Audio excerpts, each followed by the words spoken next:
জালেমদের পেটে প্রচন্ড ক্ষুধা থাকবে, কিন্তু বাংলাদেশের মুক্তিকামী আবু সাঈদ মুগ্ধরা সেই লক্ষণ সেনদেরকে খাবার খেতে দেবে না।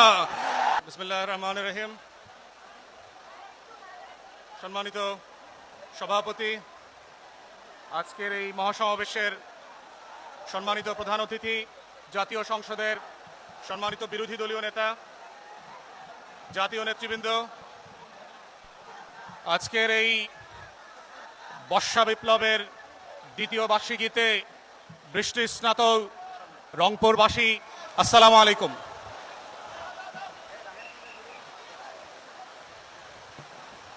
গত 800 বছরের ইতিহাসে বাংলাদেশের দ্বিতীয় মাত্র যে ঘটনাটা ঘটে গেছে এই সুবা বাংলার ইতিহাসে, সেটা হচ্ছে ইখতিয়ার উদ্দিন মোহাম্মদ বিন বখতিয়ার খিলজির 1204 সালে বাংলা বিজয়ের পরে সেন বংশের জালেম রাজা লক্ষণ সেন সেভাবে দুপুরের খাবার টেবিলে রেখে পিছনের দরজা দিয়ে পালিয়ে চলে গিয়েছিল।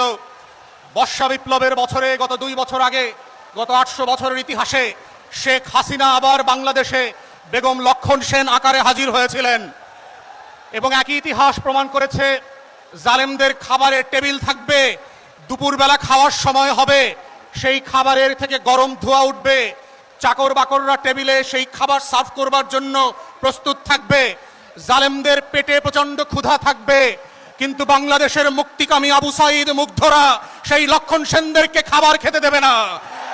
2024 সালে লক্ষণ সেনদের ইতিহাসে আবার প্রমাণ করেছে বাংলার প্রতিবাদী জনগণ শত শত বছরের গোলামীর জিঞ্জির ভেঙে যেভাবে আজাদির লড়াই করেছে, ইনকিলাবের মুক্তির লড়াই করেছে, 24-এর বর্ষা বিপ্লব করেছে, একইভাবে দিল্লির আধিপত্যবাদের বিরুদ্ধে আগামী বছরগুলোতে শত শত বছরের সেই লড়াইয়ের ধারাবাহিকতা তারা অব্যাহত রাখবে। দিল্লিকে মনে রাখতে হবে, বাংলার শাসকদেরকে তার ইতিহাস আছে দিল্লির শাসকদেরকে পরাজিত করবার, এবং এই রংপুর বিভাগে বৃহত্তর দিনাজপুরে মোগল সম্রাটদেরকে, দিল্লির সম্রাটদেরকে যুদ্ধে পরাজিত করে সন্ধি চুক্তি করতে বাধ্য করেছিল এই আবু সাঈদের পূর্বপুরুষেরা। এবং একইভাবে রক্ত দিয়ে 24 সালে বেগম লক্ষণ সেনকে 800 বছর পরে আবার বাধ্য করেছে গরম খাবার রেখে টেবিলে পিছনের দরজা দিয়ে পালিয়ে দিল্লিতে চলে যেতে। তাই আজকে যারা রংপুর নিয়ে ষড়যন্ত্র করছেন, মাথায় রাখবেন 24 যে দেশের জনগণের চোখ খুলে দিয়েছে, যেই 24 শত শত তরুণকে মৃত্যুর ভয় থেকে উঠে এনে আজাদির স্বপ্ন দিয়েছে, যেই 24 প্রাণে প্রাণে নতুন স্লোগান শিখিয়ে দিয়েছে, ইনকিলাব ইনকিলাব ইনকিলাব ইনকিলাব ইনকিলাব ইনকিলাব।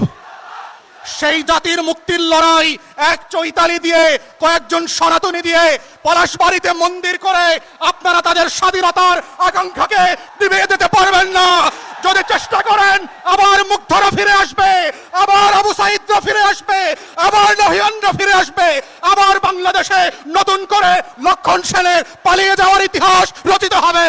অতএব যারা যে আধিপত্যবাদী শক্তি বাংলাদেশের দিকে শকুনের মতো করে তাকাচ্ছেন, আমরা আপনাদেরকে মনে করিয়ে দিতে চাই, আপনারাই প্রথম শকুন ছিলেন না।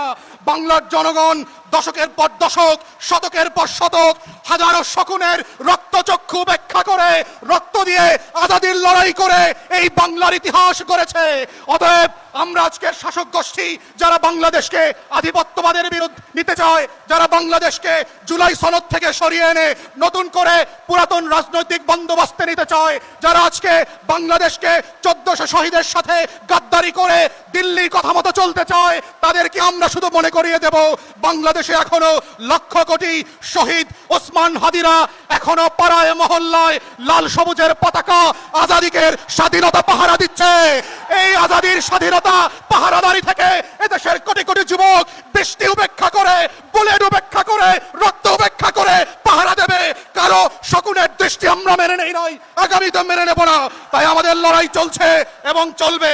যারা সীমান্তে অস্থিরতা তৈরি করতে চাচ্ছেন, যারা গভীর রাতে পুশিন করতে চাচ্ছেন, যারা শুভেন্দু অধিকারী, হেমন্ত আর অমিত শাহের চোখ দিয়ে বাংলাদেশকে দেখতে চান, তাদেরকে বলবো চশমাটা বদলে ওসমান হাদির চোখ দিয়ে বাংলাদেশকে দেখেন।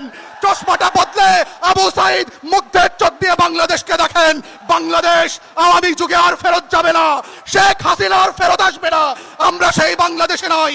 অতএব এই মুক্তির লড়াই শত শত বছর ধরে যেভাবে চলেছে এবং চলবে, আমরা আমাদের স্বাধীনতা, সার্বভৌমত্ব, জাতীয় স্বার্থ এবং জনগণের আকাঙ্ক্ষা নিয়ে আমরা সবাই লড়ে যাবো ইনশাল্লাহ। সেই লড়াই সংগ্রামে আপনাদের সবাইকে পাশে থাকার আহ্বান জানিয়ে আমার বক্তব্য এখানেই শেষ করছি।